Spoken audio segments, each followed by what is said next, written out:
Olá, meu nome é Fábio Nobre, eu sou professor do Programa de Pós-Graduação em Relações Internacionais da Universidade Estadual da Paraíba. Sou um dos membros do Centro de Estudos em Política, Relações Internacionais e Religião, o CEPRIR. A palestra que vocês vão ver agora foi proferida originalmente no Encontro de Religiões e Religiosidades do CEPRIS, um centro de estudos pertencente à Universidade Federal do Amapá. Nessa ocasião, nós falamos um pouco sobre a perseguição contra uma minoria islâmica que acontece na província de Xinjiang, na China, os uigures. Quem são? Quais as origens dessa perseguição? E se ela de fato é religiosa, é o foco da nossa fala que você vê agora. Então, hoje venho apresentar um pouco um percurso histórico do ingresso dos muçulmanos na China e do seu enraizamento. Para não me estender demais, eu vou seguir um texto, né, que eu preparei para mostrar assim, as várias etapas através dos quais os muçulmanos se tornaram a terceira etnia majoritária, digamos, na China. Tá? E, começando então, geralmente no imaginário coletivo ocidental, a China é considerada como um país constituído por uma única nacionalidade, ou seja, a nacionalidade Han. Né? Muitas vezes a gente escuta aquela frase assim típica: os chineses são todos iguais. E na realidade há muita diferença, né, cultural, física entre os cidadãos chineses. E também do ponto de vista étnico, ela é definida muito superficialmente como uma sociedade homogênea. Na realidade, a própria República Popular da China, já no preâmbulo da sua Constituição, ela se define como um Estado unitário multiétnico, criado com a contribuição de povos de todas as nacionalidades. Então, hoje, o governo chinês reconhece 56 nacionalidades, entre essas os Han, que são a maioria da população, quase 90% da população, e os Hui, que recolhe sob essa denominação os muçulmanos, que representam a terceira grande minoria nacional. Quando chegam pela primeira vez os muçulmanos na China?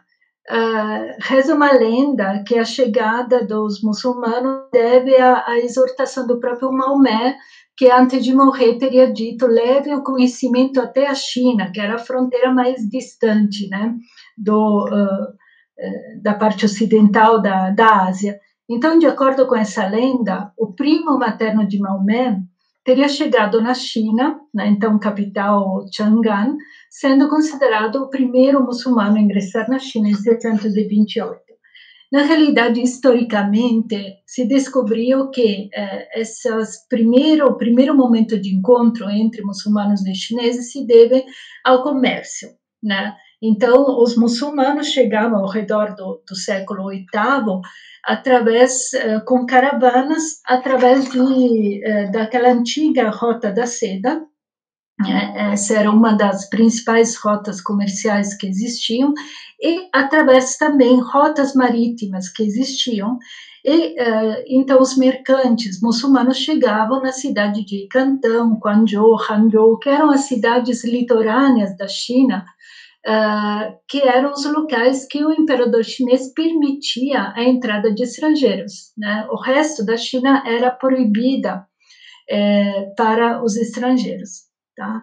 Então, na época Tang, isso de 618 a 907, uma das dinastias mais florescentes da China, nesse período ainda, os muçulmanos eram considerados estrangeiros, tanto que eles moravam em bairros separados, né, que a corte chinesa organizaram para poder melhor controlar os estrangeiros que moravam na China. Quando é que, de fato, os muçulmanos passam a ser considerados integrantes da sociedade chinesa? A gente tem que esperar até o século XIII, quando acontece a conquista mongol, né? O Gengis Khan, que vai liderar toda a conquista da Ásia, né? Cria todo o grande império mongol em 1279, e ali os mongóis têm que administrar esse grande território da China. E não poderiam contar com os chineses, mesmo que eles tinham uma grande e longa experiência de administração. Por quê? Porque eles desconfiavam dos chineses que poderiam querer retomar o poder. Então, eles vão confiar em quem? Nos muçulmanos que estavam presentes na China. Então, os muçulmanos são chamados pelos mongóis a ocupar lugares no exército, como altos oficiais, na marinha que eles organizaram. Os mongóis são os que organizam as primeiras expedições marítimas, eles atravessam o canal para ir tentar conquistar o Japão, né? Eles são derrotados, mas eles vão adquirindo esses conhecimentos marítimos graças também ao conhecimento dos muçulmanos que ali residiam. Então, nesse período da dinastia Yuan, da dinastia Mongol, eles vão sendo aos poucos integrados dentro do núcleo originário da China. O próprio Marco Polo, o mercador italiano que morou muitos anos junto à corte chinesa, fala no seu livro da grande presença dos sarracenos, assim ele chamava os muçulmanos presentes no chinês.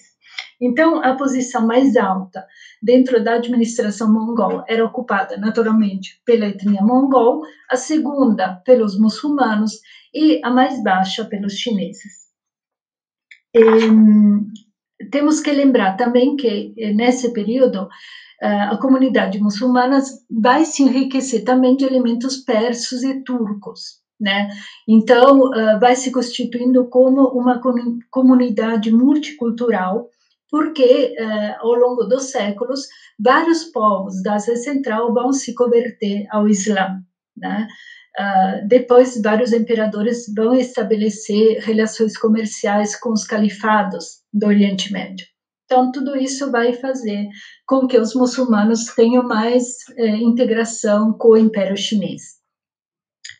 Depois do declínio da dinastia Mongol, vem uma dinastia nacionalista, uma dinastia Ming, que é da nacionalidade Han, que visa restabelecer, então, o domínio da etnia majoritária. Mas, ao mesmo tempo, ele vai integrar e favorecer o desenvolvimento das comunidades muçulmanas, né, incentivando o estudo das ciências islâmicas, astronomia, tradução de texto, assim como as expedições marítimas. É nesse período de 1413 a 1430 que temos as grandes expedições marítimas da China. Nem todo mundo sabe que meio século antes do Cristóvão Colombo chegar às Américas, meio século antes, um muçulmano, né, de nome chinês, o Zheng He, foi encarregado pela dinastia Ming de navegar e chegar até a África com 35 mil navios, né, cujo tamanho era quase 5 vezes maior que o navio do Cristóvão Colombo, para dizer como era desenvolvida a marinha chinesa na época, e quem estava a cargo dessa marinha eram muçulmanos, né? Isso explica o grau de integração que os muçulmanos tinham alcançado na China. Tá? E uma política importante que foi adotada pela dinastia Ming para criar essa assimilação dos muçulmanos à cultura chinesa foi a política de casamento, que era uma política já antiga, né? Então, o governo chinês vai incentivar os muçulmanos a casar com mulheres Han. E o que acontece, porém, é que, por exemplo, uma grande historiadora que escreveu uma das obras mais completas sobre o islamismo na China, Francesca Rosati, chegou à conclusão que foram justamente as mulheres que determinaram a passagem sociocultural dos muçulmanos da categoria de estrangeiros à categoria étnica dos Hui, ou seja, que determinaram essa assimilação, né, e essa difusão, essa grande difusão dos muçulmanos na China. Por quê? Porque as esposas se converteram, né, ao islamismo, e os filhos que nasciam eram iniciados já ao islamismo. Então, isso permitiu a difusão capilar do Islã no país e facilitou aquele processo de adoção da língua chinesa por parte dos muçulmanos na China. Enquanto a língua mãe se tornou a língua chinesa, a língua árabe se tornou a língua ritual, usada para a leitura do Corão e para as orações. E aqui eu gostaria de chamar a atenção para esse comportamento padrão que se repete ao longo da história chinesa, que é essa tendência por parte do núcleo duro da civilização chinesa, constituído pela etnia Han, a assimilar culturalmente tudo aquilo que vinha de fora. Tanto fenômenos, fatores culturais, religiosos, como o budismo, o islamismo, o cristianismo, tanto fatores políticos como o comunismo, por exemplo, que herdado na sua forma ortodoxa da União Soviética, foi traduzido em termos chineses. Tá? Tanto que hoje, por exemplo, é definido o socialismo com características chinesas, economia de mercado com características chinesas. Então, tudo aquilo que vinha de fora tinha que ser absorvido e transformado de acordo com os valores chineses. O islamismo também sofreu essas mudanças. Claramente, isso por quê? Isso queria deixar bem claro porque é importante. Isso deriva do fato que os chineses consideravam, desde o surgimento das primeiras dinastias chinesas ao redor de 3000 a.C., então uma das mais antigas, se consideravam como superiores culturalmente ao resto do mundo até então conhecido. O sistema internacional chinês da época imperial funcionou até o século XIX, quando a China é invadida pelos ocidentais e pelos japoneses, em termos de valores políticos diferentes dos que norteavam, por exemplo, o sistema internacional europeu. Não existia o conceito de soberania inviolável, não existia o conceito de fronteira fixa, as fronteiras eram fluidas e o domínio se estabelecia, na maioria das vezes, por meio de alianças, troca de presentes, casamentos. Né? Através dessas políticas, os povos da Ásia Central ou da Ásia Meridional reconheciam a superioridade cultural do imperador, visitavam periodicamente a corte chinesa, né, se batiam a testa, assim, faziam aquela cerimônia chamada de Koutou, e recebiam em troca presentes valiosos, assim como a promessa de ajuda militar em caso de ataques de terceiros. Então, o rei do Vietnã, por exemplo, continuava sendo rei do Vietnã, assim como outros líderes asiáticos mantinham seu território, sua própria administração, mas o Império Chinês os considerava como parte do Império Chinês. Outra política de assimilação adotada pela dinastia Ming foi a política de imigração interna. Então, o deslocamento de diversas comunidades islâmicas das regiões de fronteira às regiões mais próximas do centro de poder, na China centro-oriental. Os muçulmanos tentavam resistir a essa assimilação cultural, principalmente através de escolas de formação islâmica, que visavam manter viva a língua original do Alcorão, né, e por isso, por exemplo, escolhiam de permanecer em bairros onde moravam só famílias muçulmanas, constituindo aglomerados como de defesa à cultura chinesa. Claramente, as regiões localizadas na parte noroeste da China, então mais próxima da Ásia Central, eram menos expostas à cultura chinesa.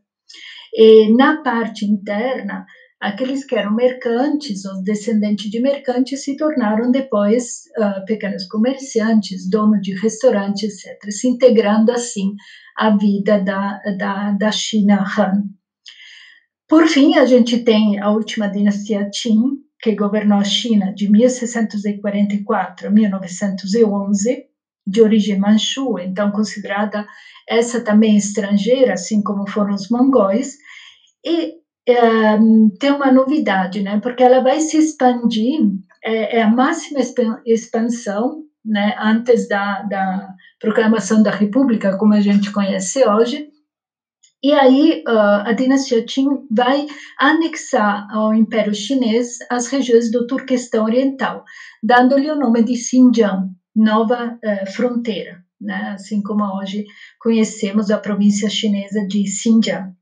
Em decorrência disso, muitos muçulmanos que ali moravam atravessaram a fronteira, se refugiando no vizinho Império Russo, porque essas populações de origem turca, né, que eram derivadas lá no século X do desmembramento do Kanato Uiguro, da chegada das populações turcas, tinha adquirido uma população de maioria, na sua maioria turca, muito próxima a outros povos da Ásia Central. Então, com essa anexação, os moradores turcos se viram separados dos seus companheiros da Ásia Central. E mesmo que no primeiro momento os Qing adotaram uma administração de tipo mista, então os oficiais manchu e chefes muçulmanos locais trabalhando junto, depois os Qing também adotaram a política de colonização por parte de população Han, militares Han e camponeses Han, que eram estimulados a morar nessas regiões que eram menos populadas, também com o intuito de favorecer essa integração cultural entre as diferentes etnias, mas fazendo isso, às vezes, com a força, né, não respeitando aquelas diferenças culturais que existiam na época. Houveram bastante revoltas, mas os Qing conseguiram submeter de novo o Xinjiang ao seu domínio em 1878. Em 1911, então, o último imperador chinês, o Puyi, é obrigado a abdicar e se cria, então, começa o período republicano na China, com a liderança do Partido Nacionalista, que consegue unificar a China. E nesse período nascem várias sociedades islâmicas chinesas que visavam manter a cultura islâmica através do estudo e queriam se conectar ao resto do mundo islâmico, depois de séculos de distanciamento, aquele distanciamento que as dinastias promoveram para não perder essas populações e esses territórios bastante importantes para a manutenção do império. Então, por exemplo, a China estabelece acordos com o Egito e vários estudantes chineses vão estudar na renomada Universidade do Al-Azhar. Na China republicana, então, os muçulmanos são agrupados numa única etnia, né, chamada de Hui, que constituiu uma das 5 etnias que, de acordo com o pai da República, o Sun Yat-sen, constituía a identidade chinesa, legitimando dessa forma a presença dos muçulmanos na China. Segue, depois de um período de guerra civil, né, entre nacionalistas e comunistas, as guerras sino-japonesas, pelo expansionismo militar japonês, que começou logo depois da Primeira Guerra Mundial, e um fato curioso, assim, que as populações muçulmanas, principalmente das províncias do Noroeste, então Xinjiang e as localidades próximas, se viram expostos às miras expansionistas do Japão, que, apostando no caráter, digamos, que eles presupunham beligerante dessas populações da Ásia Central, dessas populações de origem turca, queriam se aliar a esses turcos e transformar esses territórios em estados fantoches. Né? Então, assim como eles tinham feito na década de 30, com a criação do Manchukuo, onde eles colocaram o último imperador chinês, também eles queriam transformar Xinjiang em um estado fantoche muçulmano sob o domínio japonês.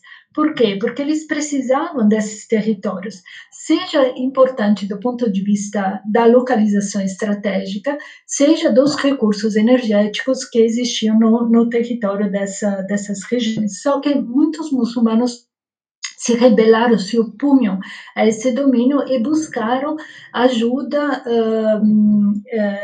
junto a outros povos, né, da Ásia Central, do Oriente Médio, tanto que nesse período de 33 a 34 e de 45 a 49, no Xinjiang foram proclamados a primeira e a segunda república do Turquestão Oriental, manifestando esse desejo de parte de população de voltar a fazer parte das populações do Turquestão Ocidental, assim, daquelas regiões da Ásia Central. Os turcos, uigures, né, esse termo uiguro, por exemplo, remonta ao século XIX por causa de um linguista alemão e depois retomado na Rússia soviética, na Ásia Central soviética.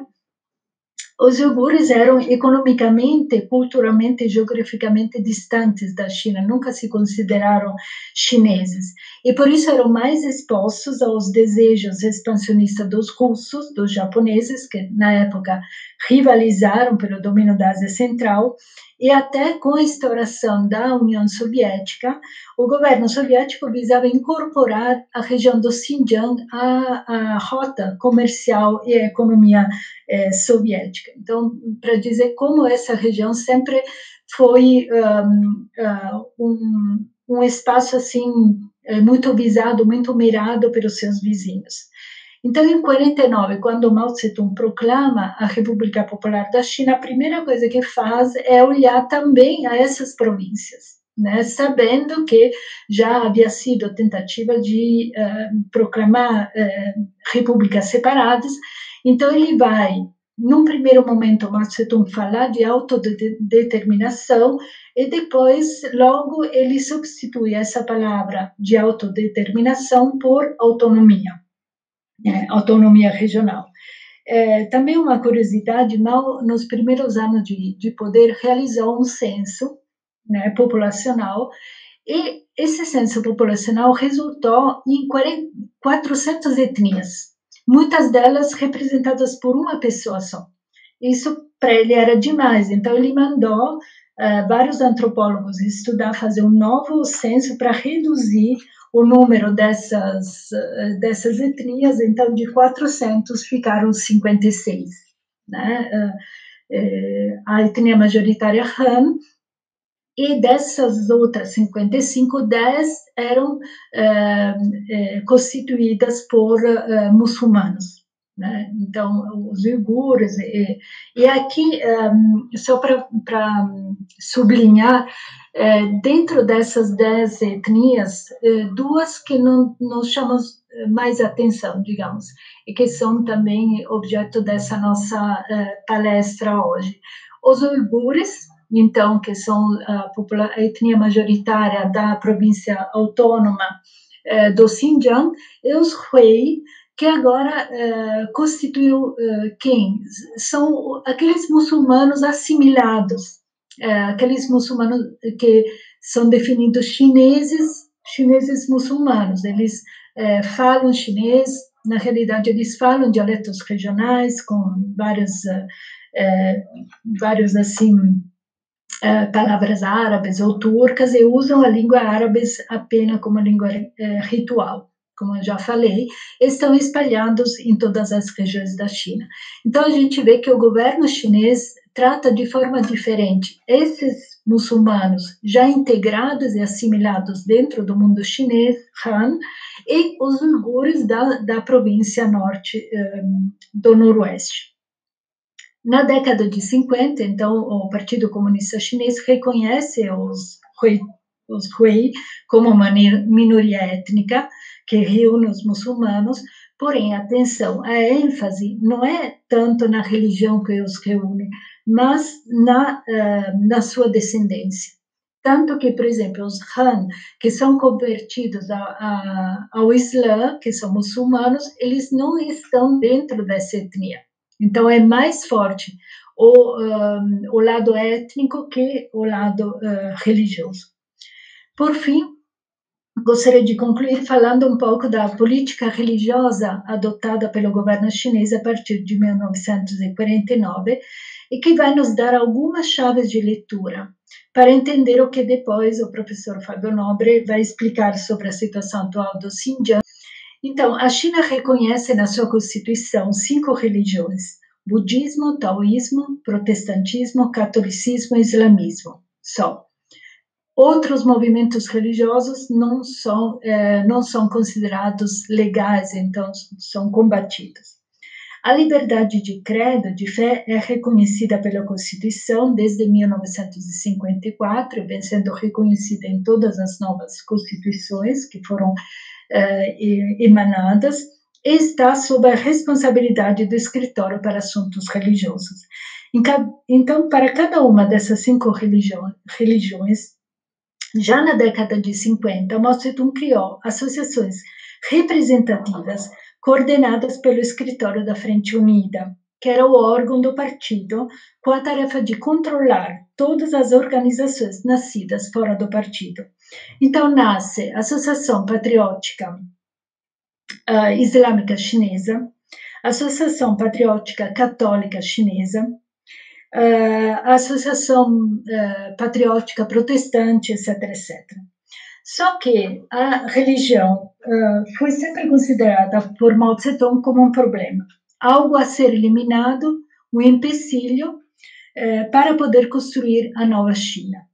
Então, precisava abolir a religião a todo custo, porque ela era vista pelo Mao Tse-tung como um sistema de exploração feudal. E aí logo surge a Revolução Cultural de 66 a 76, em que, aí sim, Mao ordena às Guardas Vermelhas a destruição de todas as construções religiosas, né? Nenhuma excluída. Templos, mesquitas, igrejas, tudo é destruído, as instituições confucianas, livraria, tudo era considerado como pertencente à velha China, então inútil. Acaba, em 76 morre Mao Tse-tung, e aí sobe ao poder em 78 Deng Xiaoping, que abre a China, e aí ele assume as rédeas da China e muda, então, a política religiosa do governo chinês. Por que muda?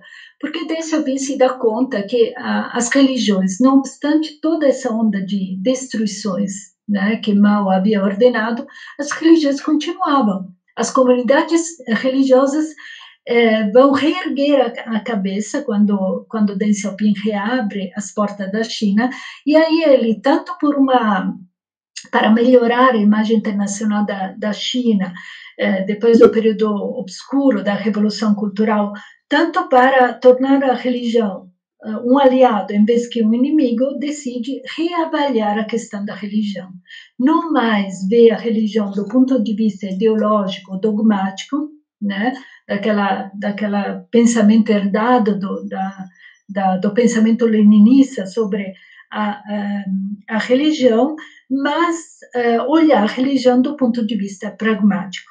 Então, se abre nesse período o Instituto Mundial para as Religiões, né, para estudar esse fator religioso, e se permite o funcionamento de templos, igrejas, mesquitas, desde que elas fossem registradas junto aos órgãos governamentais, assim como os fiéis deveriam se registrar. Então, quem não queria se registrar, aí era considerado um inimigo, não porque fosse religioso, mas porque ele se negava a ser reconhecido e controlado pelo governo chinês.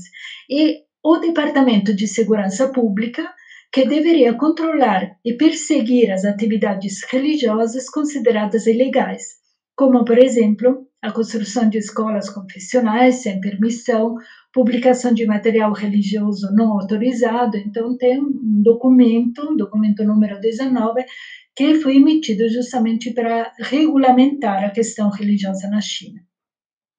1990, o então presidente da China, Jiang Zemin, vai convocar uma conferência nacional para tratar da questão religiosa, reiterando a liberdade religiosa, desde que esta não se opunha à liderança do Partido Socialismo e não representa um perigo para a unidade nacional e étnica. não podendo estar sujeita a infiltrações de forças religiosas estrangeiras. Então, depois do século de humilhações, de invasões, de redução ao semicolonialismo, a China desenvolveu um medo de alguém que possa interferir e violar a soberania. E muitas vezes isso pode acontecer de forma sutil através das religiões. Então, daqui que se explica, de certa forma, o controle governamental sobre as religiões. O outro presidente, em 2007, o Hu Jintao, vai reiterar a necessidade da fé se adaptar ao socialismo para acelerar a participação dos fiéis nas 5 grandes religiões ao crescimento econômico e moral da sociedade harmoniosa. Então, a Sociedade Patriótica Islâmica, fundada lá em 1953, vai se difundir de forma capilar em todos os níveis, municipal, estadual, regional, com a tarefa de concretizar as políticas religiosas do governo, de representar os direitos das minorias étnicas, mas também de impor leis e regulamentos em matérias étnico-religiosas. Então, ainda hoje, a religião é permitida, sim, na China, mas subordinada ao primado da lealdade para com a pátria. Então, o atual presidente Xi Jinping segue a mesma política religiosa dos seus sucessores, né? Política religiosa que começou lá com Deng Xiaoping, né? E, além disso, ele está acelerando a prática de sinicização em relação a todas as religiões que são aceitas. Então, todas as religiões são aceitas desde que se coloquem a serviço do desenvolvimento econômico, da harmonia social e da solidariedade étnica. Então, isso se traduz em termos de controle, de regulamentações. Por exemplo, em relação ao Islã, a censura em relação a movimentos muçulmanos na China, determinados movimentos, proibição de peregrinação na Meca antes dos 35 anos, bloqueio de dinheiro proveniente de países islâmicos para restaurar mesquitas, sobretudo nas regiões noroeste. Então, o Xinjiang continua sendo alvo de políticas duras de controle, porque a China não consegue segurar esses anseios de maior autonomia, de maior desenvolvimento, né? O Xinjiang é uma das regiões mais pobres, né? Então tem muitos descontentamento e aí eles escolhem para salvar a unidade nacional e a soberania adotar essas políticas duras, né, em relação a esses povos que eles consideram mais perigosos. Mas disso o professor Fábio Nobre vai falar com mais detalhes e mais competências. Muito obrigada pela atenção e deixo a palavra aos meus colegas. Então, o tema que eu vou tratar hoje, a convite do professor Marcos Vinícius, me tem sido muito caro nos últimos meses, muito querido. Eu não sou um especialista em China, como a professora Ana Carletti, ou em islamismos, como o Luiz. Nem de longe, na minha formação, eu tive interesse na China do ponto de vista econômico ou diplomático. Eu sou, no entanto, um pesquisador do campo da segurança internacional, com um background muito voltado para a história da guerra, forças armadas, e posteriormente dos estudos para a paz. E a minha preocupação há alguns anos é com a violência religiosa, ou aquilo que eu tenho preferido chamar de religion-based violence, ou violência inspirada pela fé.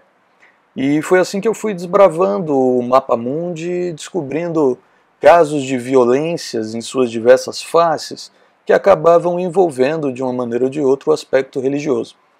Foi assim que eu me debrucei sobre os Rohingya, uma minoria islâmica no Mianmar, as religiões afro-brasileiras no Brasil e, mais recentemente, os uigures na China. Se possível, eu queria pedir para o Eduardo para projetar, eu montei uma pequena apresentação só para ilustrar o caso, e eu peço que vocês me informem também do meu tempo, porque eu tendo a extrapolar, tá? Então, me podem, porque me avisem aqui no chat quando eu passar demais do meu tempo. Então, antes de iniciar propriamente, eu quero que vocês atentem ao título que eu propus a essa curta fala, tá? A violência e nacionalismo religioso, a perseguição aos uigures na China. Novamente, uma coisa que eu percebi nessas pesquisas dos últimos anos é a constante relação entre o nacionalismo e a violência religiosa, ou a violência e o nacionalismo religioso. Você pode passar, por favor, Eduardo, para o próximo slide? Obrigado. Nesse sentido, eu gostaria de destacar que é incorreto fazer uma distinção absoluta entre esses dois tipos de nacionalismo. Nacionalismo religioso, que eu destaquei no título, e o nacionalismo secular. Eu gosto de usar essa imagem das duas ilhas para elaborar um pouco que esses dois modelos são normalmente vistos de maneira separada. Pode avançar, por favor, Eduardo ou Gabriel, não sei quem está agora controlando. Quando, na verdade, eles devem ser vistos como fenômenos que se entrelaçam com frequência. Tá? Como vocês veem nessa figura, que eles estão sob o mesmo guarda-chuva. Dado o tempo, eu não vou me ater demais a isso, mas serve que vocês percebam que para entender a situação dos uigures na China, a gente precisa começar não pelos uigures, mas pelo Estado chinês e seus elementos nacionais. Por favor, Gabriel. Talvez eu possa ganhar um tempo aqui falando apenas resumidamente pela China, tanto porque a professora Ana já fez um excelente panorama, quanto porque vocês conhecem, mesmo que superficialmente, a estrutura e o sistema político do país. A China é governada pelo Partido Comunista da China, o PCC, cujo poder está consagrado na Constituição. Seu líder hoje é o presidente Xi Jinping, e desde 2012, quando ele assumiu, o orçamento em segurança da China duplicou. Na província de Xinjiang, ele triplicou o orçamento. Já veremos os porquês. Com Xi Jinping, e talvez a professora Ana seja a maior especialista do Brasil para falar sobre isso, a China intensificou seu projeto de abertura ao mundo, impulsionando aí crescimento econômico estrondoso e criando novos laços com países, com empresas e com instituições religiosas, né, como o Vaticano, por exemplo. É também com Xi Jinping que há um processo de reorganização doméstico intensificado, né, de fortalecimento do controle e da predominância de certas áreas da economia em detrimento de outras, o que, obviamente, vai ter impactos demográficos. Por favor. Como vocês podem ver, a gente vai então falar um pouco sobre a demografia chinesa para entender o contexto no qual os uigures estão inseridos. Essa população habita essa província de Xinjiang, que a professora Ana já fez um tremendo apanhado histórico, que é uma das 5 regiões autônomas do país, sendo as outras a Mongólia Interior, o Tibete e as províncias de Ningxia e Guangxi. Ou seja, como vocês podem ver e já ouviram a professora Ana falar, a China não é a casa de uma população homogênea, né, o que era de se esperar, tendo em vista que a gente tem uma população de mais de 1,3 bilhão de habitantes, quase 1/5 da população da Terra vive na China, não seria homogênea. A professora Ana fez o histórico, aquela transição das 400 etnias para as hoje 56 etnias. Então o país conta com 56 etnias reconhecidas pelo Estado e mais algumas que o Estado não reconhece. Eu vou dar um salto do processo histórico, já que a professora Ana fez essa introdução, e vou fazer a ponte aqui com o nosso período contemporâneo. A etnia mais numerosa é a etnia Han, a qual pertence cerca de 92% da população chinesa. O seu nome deriva da dinastia Han, que a professora Ana colocou, uma das mais famosas e poderosas, né, do país. Eles constituem maioria da população em quase todas as províncias, com exceção do Xinjiang e do Tibete. Os Han são constantemente considerados o verdadeiro, entre muitas aspas, povo chinês, visto que a língua, a culinária, os costumes tradicionais do país derivam deles, né? Mas como eles formam um grupo com mais de 1 bilhão de habitantes, dentre eles também há uma grande diversidade cultural. Né? Tomamos como exemplo a língua. Né? O chinês que a gente conhece é o mandarim, o dialeto falado na região norte do país, onde se localiza a capital, Beijing, mas você tem uma série de outros dialetos na região. Por favor. Xinjiang é uma área vasta, é uma área muito grande, mas ela é escassamente povoada. Ela tem cerca de 19 milhões de habitantes, o que é pouco para esse tamanho inteiro, Cerca de 8 milhões de habitantes são muçulmanos uigures de língua turca, concentrados no sul da região, em torno de cidades como Kashgar, que é conhecida pelos chineses como Kashi, que fica ali a uns 4.000 quilômetros a oeste de Beijing. Com o domínio étnico-cultural dos povos turcos e mongóis, isso a professora Ana apresentou com maestria, resultando em períodos intermitentes de predominância e controle chinês. Então foi somente naquela conquista da dinastia Qing de Xinjiang, em meados do século XVIII, que os estados da China, ou a China, conseguiu consolidar o seu controle na região por um período prolongado. A própria denominação Xinjiang, ou Nova Fronteira, advém da linguagem Qing, enquanto os dissidentes, os exilados uigures, chamavam essa parte de extremo oeste da China de Turquestão Oriental, que se refere aos dois estados independentes que foram formados durante o século XX. A República Turco-Islâmica do Turquestão Oriental, da década de 30, e a República Turco-Oriental, da década de 40, ambos derrubados pela China e incorporados. Desde o início do século XIX até meados do século XX, Xinjiang experimentou um número significativo de rebeliões, de movimentos de independência pelos povos turco-muçulmanos, frequentemente com significativa influência externa da Ásia Central e da União Soviética. Então percebam que Xinjiang ela é geoestrategicamente muito importante. O país faz fronteira ali, a região faz fronteira ao sul com a região autônoma do Tibete, as províncias de Qinghai e Gansu. Ela também faz fronteira com a Mongólia, com a Rússia, Cazaquistão, Quirguistão, Afeganistão, a região da Caxemira controlada pelo Paquistão. Então é uma região muito importante do ponto de vista geoestratégico, de forma que logo depois da Revolução a China ocupou a região rapidamente para evitar, como a professora Ana citou, que a Rússia a ocupasse. Rapidamente começa então a migração da população Han para a região, e essa população assume os principais negócios da região, começa a acumular riqueza e a gerar desigualdade social com relação aos agora empobrecidos uigures. Por favor, Gabriel. Percebam aí a demografia de Xinjiang, a evolução, e percebam principalmente, e aí você vê um crescimento da população Han, e você vê principalmente, pode passar por favor para o próximo, Gabriel, a distribuição da força de trabalho em Xinjiang.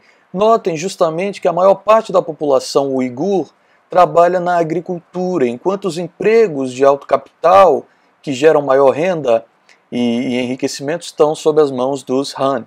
Uma vez ocupada a região, a dinastia Han de fato começou a dominar, a etnia, começou de fato a dominar a região, e a tomada dos empregos com maior retorno financeiro gerou esse sentimento de invasão e de usurpação para os uigures, o que levou a surtos de violência e agressão, especialmente no ano de 2009, na cidade de Urumqi. Você pode passar, Gabriel. Percebam que o grande motivador desses surtos de violência, você tem essa imagem, é socioeconômico e não religioso. O que na prática não importa, é irrelevante, pois isso permite que a China pratique um recrudescimento do controle sobre a província. Eu vou apresentar isso em instantes, sob o argumento de que há populações violentas e potencialmente perigosas na região. Tá? Percebam que a China também se aproveita do modelo de guerra global contra o terror. Ou seja, o seu modelo de controle é legitimado por um modelo ocidental de combate a grupos considerados extremistas e perigosos ao Estado, assim como fazem os Estados Unidos. Isso aconteceu em muitos países asiáticos no pós-11 de setembro. A defesa de um modelo asiático, e o modelo asiático ele já previa que o desenvolvimento precede a liberdade. Isso é intensificado pela guerra global contra o terror. Quando a gente pensa na Ásia, certamente há certos valores que predominam, mas que valores asiáticos são esses, né? A Ásia, como região, ela não é nem geograficamente, nem culturalmente homogênea. Você tem China, Japão, Coreia e Taiwan, você tem o Sudeste Asiático, os 10 estados da ASEAN. É difícil distinguir geograficamente, de qualquer maneira muito significativa, das fronteiras do sul da Ásia, da Ásia do Pacífico, da Austrália, ou mesmo da Rússia ou da Ásia Central. E do ponto de vista da religião, por exemplo, todas as principais religiões do mundo estão representadas na região. Você tem o confucionismo, em suas várias formas, muitas vezes misturadas com o taoísmo e o budismo. Você tem o budismo, Theravada e Mahayana, você tem o Islã. A Indonésia é o país predominantemente muçulmano mais populoso do mundo. Você tem o catolicismo, principalmente nas Filipinas, mas há grandes minorias na China e na Coreia e no Vietnã. O hinduísmo em Bali, sem mencionar o taoísmo e o shintoísmo, assim como as várias religiões animistas locais. Então não existe uma cultura única da Ásia. A religião ela foi definida economicamente, não culturalmente. E o desenvolvimento capitalista ou de mercado, mesmo como a China faz, ele não é apolítico. Ele acaba facilitando, favorecendo alguns tipos de sistemas políticos. Então, na Ásia, uma após a outra, ditaduras de desenvolvimento foram sendo estabelecidas, substituindo ou democracias frágeis ou regimes autoritários que eram economicamente atrasados. Não é de se surpreender, então, que na Ásia a guerra contra o terrorismo que foi iniciada pelos Estados Unidos tenha sido uma surpresa agradável e inesperada para os estados mais autoritários ou mais duros, porque ele forneceu a esses regimes uma justificativa conveniente para reprimir ainda mais a oposição. Essa campanha antiterrorista internacional enfraqueceu várias das novas democracias na Ásia e na China permitiu um aumento intenso do controle na Ásia. A luta contra o terror e pela liberdade, como nos foi vendido, não levou à democratização, muito pelo contrário. Você pode passar, por favor, Gabriel? De volta a Xinjiang, nós temos aí o Binthuan, que também é uma oportunidade de emprego para os Han, apenas os Han. É o corpo de produção e construção de Xinjiang, conhecido como Binthuan, ou The Corps, as tropas. Começou como um grupo de defesa dos territórios contra uma possível ocupação russa. Foi fundado por Mao em 1954 e acabou evoluindo para uma organização multidimensional. É um grupo que oferece serviços administrativos, econômicos, de segurança e quase para esse corpo policial paramilitar que colabora com o controle social. Por favor, Gabriel. A província de Xinjiang ela possui um peso geoeconômico tão importante quanto a sua localização, que amplia a preocupação chinesa com o seu controle. Por favor, Gabriel. Com o absurdo crescimento econômico desse começo de século, que vocês todos já conhecem, é óbvio que o consumo energético da China também deu saltos brutais, como vocês podem observar nesse gráfico simples. O que isso tem a ver com os uigures? Algo. O que isso tem a ver com Xinjiang? Tudo. Por favor, Gabriel. Vocês vão observar alguns números relativos a essa província em termos energéticos, como o petróleo, pode passar adiante, o carvão, por favor, e o gás natural ali na bacia do rio Tarim, 23,5 bilhões de metros cúbicos de gás natural. Por favor, mais um. Além disso, é fundamental ter pelo menos algum conhecimento do projeto da iniciativa Belt and Road, a nova Rota da Seda, que envolve longas redes de fibra ótica, de linhas de ferro, de gasodutos e afins. E adivinhem por onde ela passa. Mais um, por favor. Essa linha vermelha é a nova rota, e se você desse mais um, Gabriel, ela passa exatamente pela região de Xinjiang. Vejam só marcadinhos ali em vermelho. Ou seja, queridos, é aí que reside o elemento fundamental do controle do Estado sobre a província de Xinjiang. Para Pequim, não há estabilidade dos projetos sem estabilidade de Xinjiang. Não é tolerável qualquer tipo de distúrbio nessa região. Pois bem, mais um, Gabriel. Em Xinjiang moram os uigures, e nós vamos falar sobre eles rapidamente agora. A história do povo uigur, assim como a origem étnica do povo, é uma questão de discórdia entre os nacionalistas uigures e a autoridade chinesa. Os historiadores uigures consideram os uigures os habitantes originais de Xinjiang, com uma longa história. Tem um político historiador uigur, o Emin Buhra, escreve no seu livro Uma História do Turquestão Oriental, enfatizando os aspectos turcos do seu povo, e ele diz que os turcos teriam uma história de 9.000 anos, enquanto alguns outros historiadores colocam para mais ou menos 6.500 anos de história ali na região, segundo múmias que teriam sido encontradas ali na bacia do Tarim. Mas o Congresso Mundial Uigur reivindica uma história de 4.000 anos na região. Os historiadores chineses, por sua parte, geralmente traçam as origens uigures até o povo Tiele, ali da região da Mongólia, então muito mais próximos depois do domínio chinês, o que os coloca como estrangeiros. Mais um, por favor, Gabriel. A visão oficial chinesa afirma que os uigures são de origem Tiele e só se tornaram a principal força social e política em Xinjiang durante o século IX, quando migram para Xinjiang da Mongólia, depois do Kaganato Uigur. A professora Ana já falou muito sobre o panorama histórico, então eu posso avançar um pouco. Pode avançar um pouco, Gabriel. A área histórica, pode deixar aí, do que é o atual Xinjiang, consistia em áreas distintas aí da bacia do Tarim e era povoada por povos indo-europeus de muitas etnias diferentes. Eu só quero destacar para vocês um elemento histórico que é depois de algumas disputas entre a dinastia Han e da dinastia Tang também com os kaganatos turcos, quando a dinastia Tang retira o seu controle, os povos turcos se convertem ao Islã. Tá? Então isso é importante. Você pode avançar para o que me importa mais aqui, Gabriel. Isso tudo tem transformado Xinjiang em um proto-estado policial, abarrotado de vigilância. Mais do que isso, um laboratório para tecnologias de vigilância. Em Xinjiang você tem pontos de checagem para os uigures. Você está indo trabalhar, você precisa passar por um ponto policial, ser escaneado facialmente, entregar o celular para checagem, entregar sua documentação. Você precisa ter um aplicativo do Estado instalado no seu celular. Tá? Pode avançar mais um, Gabriel? A parte do reconhecimento facial é onde a tecnologia mais tem avançado. Essa é uma preocupação global e Xinjiang é o laboratório no qual mais avança essa tecnologia e a sua implementação. Se alguns de vocês têm aí um celular que desbloqueia a partir do reconhecimento facial, é possível que a sua tecnologia ou parte dessa tecnologia tenha sido testada em algum momento em Xinjiang. Você também tem a violência cultural e estrutural, que é menos direta ou menos visível. Avança, por favor, Gabriel. Há medidas políticas que proíbem manifestações típicas do Islã, como o uso da barba e o véu.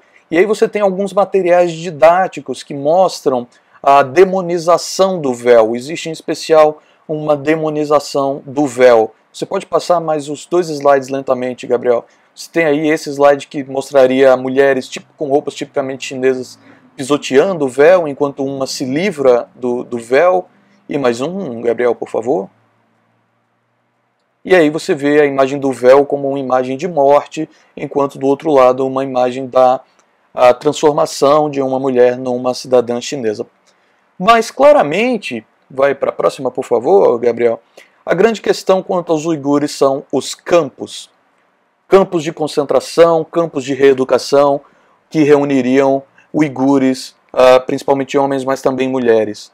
Sobre os campos e o Google. Sim, o Google Maps revelou uma série de lugares que supostamente seriam campos de concentração. A China, a princípio, negava a existência dos campos, mas quando as imagens de satélite vieram a público, até do Google Earth, ou seja, ferramentas simples que nós temos acesso, o Estado mudou um pouco o discurso. Mais um, por favor, Gabriel.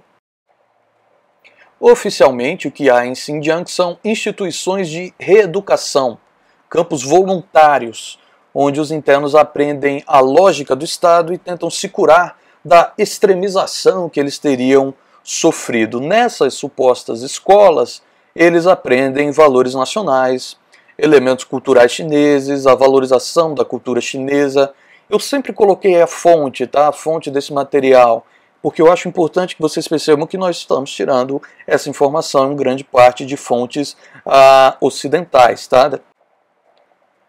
Você tem aí as imagens, esses são alunos, homens adultos, aprendendo valores chineses. Você pode passar mais um, por favor, Gabriel.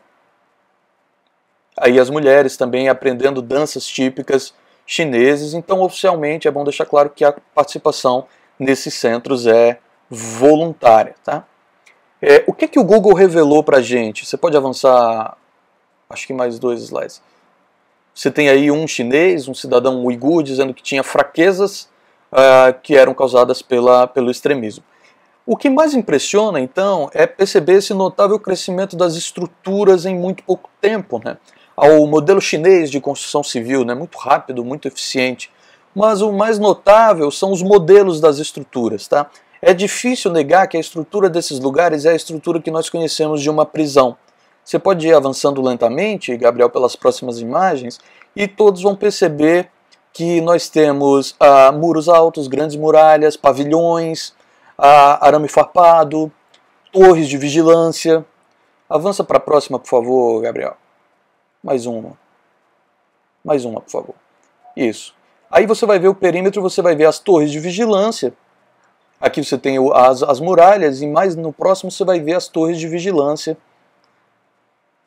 São guaritas, né? Controle, o que seria talvez pouco necessário caso a associação a essas escolas, a esses campos, fosse de fato voluntário. Então, eu só quero que vocês lembrem, ou que todos lembrem, que é claro que o Google mostra apenas aquilo que ele quer que seja visto, né? O Google também não é uma instituição, como nenhuma instituição, seria livre de valor. Supostamente, nesses campos ocorrem diversas violações, violências, agressões, tortura, injeções de docilidade, então injeções de vários experimentos químicos, biológicos, cujos efeitos colaterais envolvem perda de memória, fome, frio, a interrupção do ciclo menstrual das mulheres.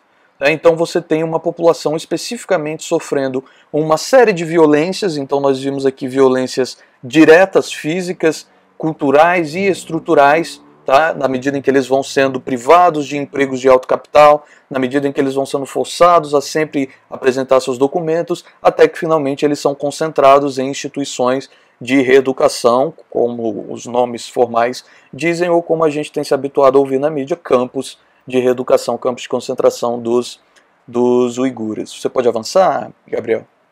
À guisa de conclusão, eu gostaria de apresentar não resultados de pesquisa, ou mesmo uma conclusão propriamente dita, dado que não há material confiável suficiente para dar resultados, ou o caso está efetivamente concluído para que nós possamos falar em conclusão. Eu apresento, no entanto, algumas recomendações ou cuidados que eu gostaria que todos tivessem ao abordar esse caso. Primeiro, outros grupos na China, apesar do grande destaque dado aos uigures, também sofrem do que, para fins de eufemismo, eu vou chamar aqui de controle excessivo na China. Em especial os cazaques, que foram empurrados pelos soviéticos para os países vizinhos, e aí eles se assentaram na região de Ili, cuja capital é Ining, que também fica na província de Xinjiang, também são muçulmanos.